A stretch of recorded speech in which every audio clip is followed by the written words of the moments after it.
Assalamualaikum warahmatullahi wabarakatuh. Dijodohkan dari SMA, bagaimana kisah mereka selanjutnya? Simak cerita berikut ini. Jangan lupa like, komen, dan subscribe YouTube kami. Langit mulai memudar ke jingga saat Surya menuruni tangga sekolah dengan langkah berat. Hari itu seharusnya menjadi hari biasa, pelajaran sejarah yang membosankan, canda tawa bersama teman-teman, dan tugas menumpuk yang menunggu di rumah. Tapi sebuah pesan dari ibunya di tengah jam pelajaran membuat dadanya berdebar. Tidak biasa, segera pulang, ada yang harus ibu bicarakan. Penting. Biasanya, ibunya hanya berkata seperti itu jika ada kabar duka. Langkah Surya semakin cepat, pikirannya menerawang ke segala kemungkinan buruk. Sesampainya di rumah, Surya mendapati ruang tamu dalam suasana yang tak lazim. Kursi disusun rapi seperti menyambut tamu penting. Kedua orang tuanya duduk berdampingan, wajah mereka serius tapi penuh harap. Di hadapan mereka duduk pasangan suami istri yang tak asing tapi tak juga dekat di ingatannya. Hatinya semakin mencelos saat sang ibu menepuk tempat kosong di sebelahnya sambil berkata, "Duduklah, Surya. Ini menyangkut masa depanmu." Pak Arman dan Bu Rika adalah sahabat lama ayah dan ibu. Ayah Surya memulai, suaranya tenang tapi menusuk. "Dulu, saat kamu dan Ayla masih kecil, kami membuat janji bahwa kalian akan dipersatukan suatu hari nanti." Surya menatap wajah ayahnya, berusaha menemukan secuil candaan atau tawa kecil yang menandakan ini hanya gurauan konyol. Tapi tidak ada, yang ada hanya keseriusan, seolah-olah masa depan sudah ditulis tanpa izinnya. "Ayla akan pindah ke sekolahmu minggu depan," lanjut ibunya, kali ini dengan suara lembut yang malah menyesakkan dada. "Kita ingin kalian mulai saling mengenal sebelum semuanya resmi." "Resmi," kata itu bergetar dalam kepala Surya seperti dentuman gong. Ia ingin bertanya, membantah, berteriak bahkan. Tapi yang keluar dari mulutnya hanya gumaman pelan, "Aku belum siap." Tak ada yang menjawab. Semua yang ada di ruangan itu seolah mengerti, namun tak satu pun memberinya pilihan. Hanya tatapan simpati dari Bu Rika yang seperti mengatakan, "Maaf, nak. Tapi dunia orang dewasa tak selalu adil." Surya berdiri perlahan, meninggalkan ruang tamu dengan langkah gontai menuju kamarnya, meninggalkan semua rencana hidupnya yang dulu ia tata rapi di kepala. Di balik pintu kamar yang tertutup rapat, Surya duduk di lantai, menatap langit senja yang menyelinap lewat jendela. Di luar sana, dunia masih berjalan seperti biasa, tapi dalam dirinya, segalanya telah berubah. Dan nama, Ayla, yang dulu tak berarti apa-apa, kini menjadi awal dari cerita yang tak pernah ia rencanakan. 3 hari setelah percakapan yang mengguncang hidupnya, Surya kembali menjalani hari-harinya di sekolah dengan perasaan yang menggantung. Ia tertawa saat perlu tertawa, menjawab saat ditanya, tapi jiwanya terasa seperti berdiri di luar tubuhnya sendiri, mengamati semuanya seperti penonton bisu. Di dalam kelas, pikirannya melayang. Ia tak bisa berhenti bertanya-tanya seperti apa gadis bernama Ayla itu. Apakah dia juga terpaksa, atau justru sudah siap menjalani takdir ini dengan hati tenang? Hari Senin datang, membawa serta seseorang yang akan mengubah segalanya. Saat bel pertama usai dan guru memperkenalkan murid baru, nama itu terdengar begitu jelas seolah menggema di dada Surya. "Ini Ayla Rika Putri, murid pindahan dari Bandung. Silakan perkenalkan dirimu." Surya mendongak, dan matanya bertemu dengan sepasang mata yang tenang, namun menyimpan luka yang sama dalam diam. Ayla berdiri anggun, dengan wajah lembut dan suara yang pelan namun berani. Tak ada senyum basa-basi, hanya sikap tenang yang mengundang rasa penasaran. Mereka tidak langsung bicara hari itu. Ayla duduk di baris belakang, 2 bangku di belakang Surya, tapi Surya bisa merasakan kehadirannya seperti bayangan yang mengikuti langkahnya. Saat makan siang di kantin, pandangan mereka sempat bertemu kembali, dan dalam tatapan itu, Surya merasa seperti melihat dirinya sendiri, seseorang yang sedang berusaha kuat di tengah badai. Dan di saat itu, ia tahu bahwa Ayla bukan musuh dalam perjodohan ini, melainkan korban yang sama seperti dirinya. Sore harinya, ketika sekolah telah sepi dan langit mulai meredup, Surya menemui Ayla yang duduk sendirian di bangku taman belakang sekolah. "Aku, Surya," katanya canggung. Ayla menoleh tanpa ekspresi. "Aku tahu," jawabnya pelan. Hening sejenak. Lalu Ayla melanjutkan, "Mereka tak pernah bertanya apakah aku ingin ini. Sama seperti kamu." Suara Ayla nyaris berbisik, tapi begitu berat. Dan dalam kata-kata sederhana itu, Surya merasa seolah tembok tinggi yang mengurung mereka perlahan retak. Di tengah keheningan itu, mereka duduk berdampingan tanpa perlu banyak kata. Dua anak muda yang disatukan oleh janji orang tua, mencoba memahami takdir yang dipaksakan kepada mereka. Di atas mereka, matahari tenggelam perlahan, membawa senja yang tak menjanjikan jawaban, tapi menyimpan permulaan dari sesuatu yang belum mereka pahami, tapi perlahan mulai tumbuh dalam diam. Hari-hari berlalu, dan entah sejak kapan, kehadiran Ayla mulai menjadi bagian dari rutinitas Surya. Mereka belum bisa dibilang dekat, tapi tiap kali mata mereka bertemu, ada semacam pengertian sunyi yang tak butuh kata-kata. Surya mulai tahu bahwa Ayla gemar membaca novel klasik, menyukai hujan, dan selalu membawa pulpen hitam meski mereka lebih sering menulis dengan biru. Tapi di balik semua itu, Surya merasakan ada yang Ayla sembunyikan, seperti jendela rumah yang dibuka setengah, cukup untuk melihat keluar tapi tak mengizinkan siapapun masuk. Namun dunia luar tak sebaik diam yang mereka bangun. Gosip mulai beredar di sekolah. Beberapa teman mulai membicarakan kedekatan mereka, menyebutnya drama sinetron, perjodohan, menikah muda, dan segala bualan yang membuat telinga panas. Surya mulai dijauhi oleh sebagian teman laki-lakinya yang menganggap ia bermain aman dengan menikahi gadis yang cantik dan pintar. Sedangkan Ayla, ia menanggung lebih parah. Ada yang menyebutnya gadis ambisius yang memanfaatkan perjodohan untuk naik status sosial. Suatu hari, Ayla tak masuk sekolah. Surya duduk gelisah sepanjang hari. Pikirannya tak bisa fokus. Ketika akhirnya pulang dan memberanikan diri datang ke rumah Ayla, ia mendapati gadis itu duduk di teras dengan mata sembab. Tanpa berkata sepatah pun, Ayla menyerahkan selembar kertas ke tangan Surya, surat dari ibunya.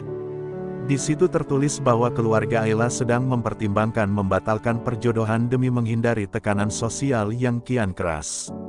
"Mereka pikir, aku terlalu muda untuk dijadikan bahan gunjingan," ucap Ayla lirih, hampir tak terdengar. Surya merasakan amarah yang menggelegak. Bukan kepada Ayla, bukan pula kepada orang tuanya, tapi kepada dunia yang begitu mudah menilai tanpa tahu luka yang mereka jalani. Ia duduk di sebelah Ayla, menatap langit yang gelap, dan dengan suara tenang namun tegas berkata, "Kalaupun semuanya batal, aku akan tetap memilih untuk mengenalmu, Ayla. Bukan karena mereka menyuruhku, tapi karena aku mau." Kalimat itu menggantung di udara seperti doa, penuh harap tapi tak menuntut. Ayla menoleh perlahan, menatap Surya dengan mata yang masih berkaca. Untuk pertama kalinya, ia tersenyum. Bukan senyum bahagia, tapi senyum getir yang penuh luka. Tapi dari sanalah segalanya mulai berubah. Mereka tak lagi sekadar korban dari janji orang tua. Mereka mulai menjadi dua manusia yang, meski didera ombak dan badai, perlahan belajar untuk tetap berdiri bersama. Setelah malam di teras itu, hubungan Surya dan Ayla tak lagi sama. Bukan karena mereka tiba-tiba jatuh cinta seperti cerita-cerita manis di novel, tapi karena mereka saling memahami luka yang sama, menjadi remaja yang ditarik paksa ke dunia orang dewasa. Ayla mulai lebih sering bicara, kadang tersenyum saat membaca puisi diam-diam di kelas, dan sesekali menatap Surya dengan pandangan yang tak bisa dijelaskan. Namun di balik itu semua, masih ada ketakutan yang mengendap, tentang masa depan yang belum jelas bentuknya, dan perasaan yang belum berani disebut cinta. Suatu hari, kepala sekolah memanggil Surya dan Ayla ke ruangannya. Ternyata, berita tentang perjodohan mereka telah sampai ke telinga guru-guru, dan menjadi bahan perdebatan di rapat dewan sekolah. "Kalian masih di bawah umur, dan sekolah ini tempat belajar, bukan tempat merancang pernikahan," kata kepala sekolah dengan nada tajam. Surya hanya menunduk, Ayla menggigit bibirnya menahan emosi. Mereka ingin berteriak bahwa mereka tak pernah memilih ini, tapi dunia terlalu sibuk menghakimi tanpa mendengarkan. Setelah keluar dari ruangan itu, Ayla melempar tasnya ke bangku taman belakang sekolah, tempat biasa mereka menyepi. "Kenapa semuanya merasa berhak atas hidup kita, Surya?" tanyanya dengan suara serak, nyaris menangis. Surya menatap gadis di hadapannya itu, mata yang mulai penuh air, bahu yang mulai bergetar. Ia ingin memeluknya, menenangkannya, tapi yang bisa ia lakukan hanya duduk di sampingnya dan berkata, "Karena kita masih terlalu muda untuk didengar, tapi tidak terlalu muda untuk terluka." Hari itu mereka duduk dalam diam lebih lama dari biasanya. Surya tahu, mereka sedang berada di titik terendah. Tapi justru di titik itu, ia merasa sesuatu dalam dirinya berubah. Ia tak lagi ingin hanya menjadi anak penurut, atau siswa yang diam menghadapi dunia. Ia ingin memperjuangkan sesuatu, atau seseorang. Untuk pertama kalinya, ia berkata dalam hati, "Aku tidak tahu bagaimana akhirnya nanti. Tapi aku tahu, aku tidak ingin menjauh darinya." Malam harinya, Surya menulis sebuah surat. Bukan untuk Ayla, tapi untuk kedua orang tuanya. Isinya bukan pemberontakan, tapi permintaan. Ia ingin diberi waktu. Waktu untuk tumbuh, waktu untuk mengenal, dan waktu untuk memilih tanpa tekanan.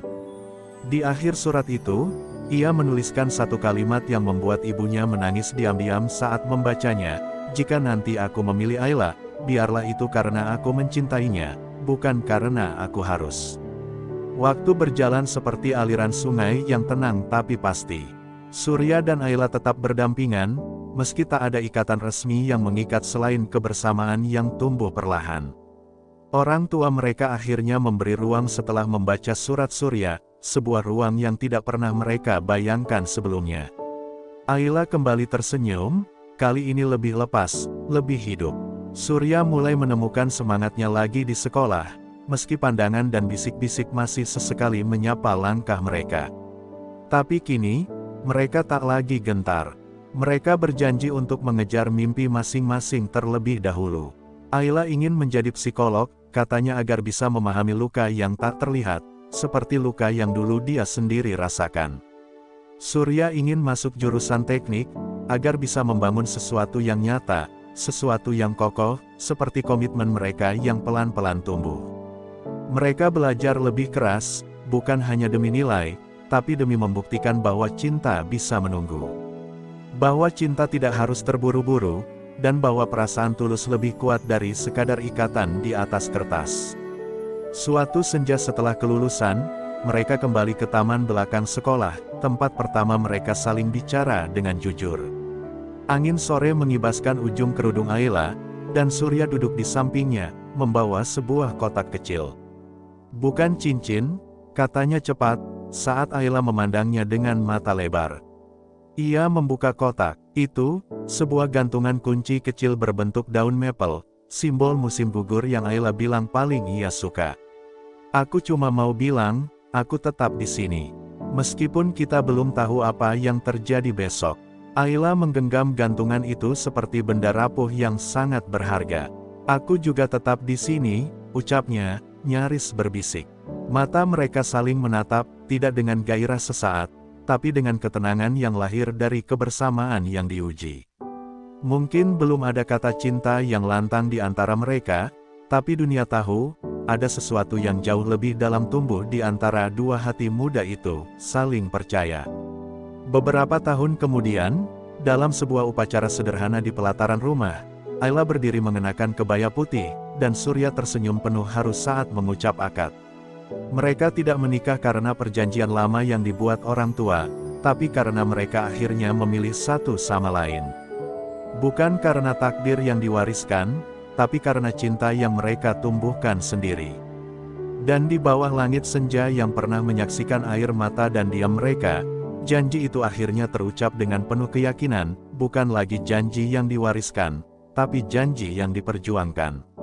1 tahun setelah mereka mengucap janji suci di bawah langit senja, Surya dan Ayla hidup dalam rumah kecil yang mereka sewa di pinggiran kota. Tak megah, bahkan dindingnya masih basah oleh cat sederhana yang mereka aplikasikan berdua. Tapi disitulah cinta mereka benar-benar diuji, bukan lagi oleh orang tua atau omongan orang, melainkan oleh kenyataan, tanggung jawab, kelelahan, dan dunia yang terus berjalan meski hati kadang ingin berhenti sejenak. Ayla sering menangis diam-diam saat pekerjaan paruh waktunya terlalu melelahkan, dan Surya menahan diri dari amarah saat upahnya tak cukup untuk membayar listrik tepat waktu. Namun, anehnya, cinta tak pernah benar-benar redup. Mungkin karena mereka tahu bagaimana rasanya hampir kehilangan segalanya. Setiap malam sebelum tidur, mereka punya kebiasaan kecil, saling bercerita satu hal yang membuat mereka bersyukur hari itu, sekecil apapun. "Hari ini kamu masak nasi nggak hangus," kata Surya sambil tertawa lelah. Ayla tersenyum, lalu membalas, "Dan kamu pulang tanpa lupa beli sabun." Momen-momen itu, meski tampak sepele, menjadi fondasi rumah tangga mereka, fondasi yang dibangun bukan dari pesta mewah, tapi dari tawa dan kesetiaan di tengah kekurangan. Suatu malam, hujan turun deras seperti hari pertama mereka bertemu kembali di sekolah. Ayla berdiri di jendela, menatap derasnya air, lalu berbalik memandang Surya yang tertidur di kursi usang sambil memeluk buku kuliah. Ia mendekat, menyelimuti suaminya dengan pelan, dan mencium dahinya. "Dulu aku takut menikah muda," bisiknya lirih, "tapi ternyata yang kutakuti bukan pernikahannya, yang kutakuti adalah jika bukan kamu yang jadi teman hidupku." Air mata mengalir di pipinya, bukan karena sedih, tapi karena damai yang perlahan tumbuh dalam dirinya. Pagi harinya, Surya mendapati secarik kertas di meja makan, "Kita tidak sempurna, tapi kita tumbuh. Dan aku memilihmu, setiap hari, bukan karena janji orang tua, tapi karena kamu adalah rumah yang kuciptakan sendiri." Ia terdiam lama, menggenggam kertas itu seperti sesuatu yang suci. Lalu dengan langkah tenang, ia pergi ke kamar, mencium kening Ayla yang masih terlelap, dan berbisik, "Aku akan terus jadi laki-laki yang pantas untuk dipilih ulang." Dan dari rumah kecil yang penuh retakan itu, dua hati muda membuktikan bahwa cinta sejati bukan tentang awal yang megah, tapi tentang bertahan, tumbuh, dan memilih satu sama lain setiap hari, bahkan saat dunia tak lagi sama. Pagi itu, Ayla duduk di kamar mandi dengan tes pack di tangan, menatap dua garis merah yang muncul perlahan namun pasti. Tangannya gemetar, hatinya campur aduk antara bahagia dan takut. Ia masih kuliah, pekerja paruh waktu, dan rumah tangga mereka belum sepenuhnya stabil. Ia memikirkan Surya, apakah ia siap menjadi ayah? Apakah mereka terlalu cepat lagi, seperti saat dulu mereka dipaksa menikah? Senyumnya mengembang, tapi air matanya mengalir. Tak semua kabar bahagia datang tanpa luka. Saat malam tiba dan Surya pulang, wajahnya lelah. Bajunya masih bau oli dari bengkel tempatnya magang. Ayla ingin langsung menyampaikan kabar itu, tapi bibirnya keluh. Mereka makan malam dalam diam, hingga Surya akhirnya berkata, "Besok aku mulai kuliah malam. Aku mau cepat lulus, Ayla, supaya kita bisa hidup lebih baik." Ayla menunduk. Kata-kata itu menusuk, hidup lebih baik, tapi sekarang malah bertambah satu tanggung jawab besar. Ia tak sanggup berkata malam itu. Ia hanya menggenggam tangan Surya erat, seolah ingin memberitahu bahwa badai akan segera datang. 3 hari kemudian, Ayla jatuh pingsan di halte bus. Surya mendapat kabar saat sedang mengelas di bengkel. Ia berlari tanpa ganti baju, hanya dengan rasa panik membuncah di dada. Di rumah sakit, dokter menjelaskan semuanya. Kehamilan Ayla sehat, tapi tubuhnya kelelahan karena beban fisik dan tekanan batin. Surya merasa seperti dihantam kenyataan yang tak memberi ampun. Di balik kebahagiaan menjadi calon ayah, ada rasa bersalah yang mencabik dirinya. Ia terlalu sibuk berlari mengejar kestabilan, sampai lupa bahwa Ayla butuh sandaran, bukan sekadar harapan. Malam itu, Surya duduk di samping tempat tidur Ayla, menatap istrinya yang tertidur dengan infus di tangan. Ia membisikkan kata-kata yang tak pernah berani ia ucapkan sebelumnya, "Aku takut juga, Ayla, tapi kita sudah terlalu jauh untuk mundur. Kita akan jadi orang tua. Dan aku janji, aku akan jadi rumah yang tak akan pernah kamu tinggalkan." Air matanya jatuh tanpa suara. Untuk pertama kalinya, ia menangis bukan karena lelah, tapi karena cinta yang begitu besar hingga menyakitkan. Keesokan paginya, saat Ayla membuka mata, Surya ada di sana, membawakan bubur hangat dan sebuah buku catatan kecil berisi coretan rencana masa depan. "Aku nggak punya banyak, tapi aku punya waktu dan cinta yang tak pernah kurang," ucapnya sambil tersenyum kaku. Ayla tertawa pelan, lalu menggenggam tangan suaminya. Dalam genggaman itu, keduanya tahu, hidup tak akan pernah mudah, tapi selama mereka berjalan bersama, setiap luka akan jadi bagian dari kisah cinta yang semakin dalam. Hari-hari Ayla semakin berat, perutnya membesar, tapi rasa lelah dan khawatir menggerogoti hatinya lebih dalam daripada rasa fisik. Surya selalu berusaha kuat di depan, tapi setiap malam ia termenung di sudut kamar, memikirkan masa depan yang penuh ketidakpastian. Mereka tidak punya banyak uang, dan beban tanggung jawab seakan menekan dada sampai sulit bernafas. Namun, di balik semua itu, ada sebuah harapan kecil yang terus menuntun langkah mereka, bayi yang tumbuh di dalam Ayla, janji baru yang belum pernah mereka minta tapi kini menjadi alasan untuk bertahan. Suatu malam, Ayla terbangun karena kontraksi palsu. Surya panik, segera menggendongnya menuju rumah sakit. Jalanan gelap dan sepi, tapi di hati mereka ada cahaya yang tak pernah padam. Di ruang tunggu, Surya menggenggam tangan Ayla, berbisik, "Kita akan melewati ini bersama." Dan untuk pertama kalinya, rasa takut itu berubah menjadi kekuatan yang membara. Beberapa jam kemudian, dokter mengumumkan bahwa semuanya baik-baik saja, dan bayi mereka sehat. Surya dan Ayla saling menatap, air mata bahagia mengalir tanpa suara. Mereka tahu, perjalanan mereka masih panjang dan tak mudah. Tapi malam itu, di ruang putih rumah sakit, mereka menemukan sesuatu yang tak ternilai, kekuatan cinta yang lahir dari ujian terberat. Setelah hari-hari penuh perjuangan itu, Surya dan Ayla perlahan mulai menata kembali hidup. Mereka, meski tantangan tak pernah berhenti, mereka belajar untuk tidak menyerah, untuk saling menguatkan saat dunia terasa berat. Bayi kecil mereka menjadi sinar terang di tengah gelapnya malam, pengingat bahwa cinta yang tumbuh dari ujian adalah cinta yang paling tulus dan kuat. Rumah kecil mereka kini dipenuhi tawa dan harapan, bukan hanya beban dan ketakutan. Waktu berjalan, dan Surya melihat Ayla yang dulu ragu kini berubah menjadi sosok ibu yang penuh kasih dan tabah.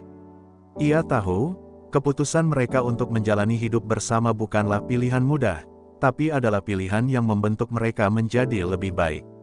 Surya pun belajar bahwa cinta bukan sekadar kata, melainkan tindakan nyata yang diperjuangkan setiap hari.